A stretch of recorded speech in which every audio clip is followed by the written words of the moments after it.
আমি কাউকে দোষ দিব না, আমি আমাদের কপালের দোষ দিব। আমার মেয়ে পরে ক্লাস 5-এ এই ছুটি যখন হয়েছে তখন এই যে গেট পর্যন্ত আসার পর পরে বিমানটা পড়ছিল, মানে 2-3 মিনিটের জন্য মেয়েটা বাঁচা গেছে। তারপরে আমাদের এই জায়গা থেকে যাওয়ার পরে আমার ছেলে হয়েছে 9-এ পড়ে, ছেলে বলছে যে আমার মেয়ে মারা গেছে। তখন আমরা জানতেছি না, খোঁজাখুঁজি করছি।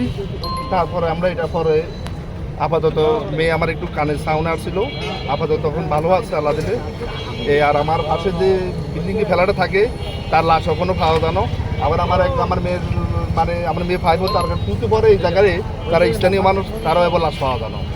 আমরা কাউকে ক্ষতিপূরণ চাই না, কারোর কাছে ক্ষতিপূরণ চাই না, আমাদের বাচ্চাদের লাশ ফেরত দিই, আমরা যেন জানতে পারি যে আমার বাচ্চা এখানে দাফন হয়েছে। আমি যদিও বাহির কান্ট্রি যাই নাই, কিন্তু সবার কাছে শুনি, যারা বিদেশ থেকে আসে বা ফরেনার বাংলাদেশ থেকে বিদেশ যায় আইসা আমার শুনি প্রশিক্ষণ বিমান সাধারণত আপনার ওই নীরব এলাকায় যায় প্রশিক্ষণ নেয়। যেমন এটা ঘনবসতি এরিয়া, ধরেন ঢাকার বাইরে সব প্রশিক্ষণ হলো খালি জায়গা বা সমুদ্র এরিয়ার প্রশিক্ষণ, সেটা ঠিক আছে, এটা ঘনবসতি এরিয়া। আপনি যদি বলেন মাইলস্টোনের দোষ, এরকম মাইলস্টোন তো মতিঝিলও আছে, মতিঝিল আইডিয়াল স্কুল আছে, সে আরও ঘনবসতি।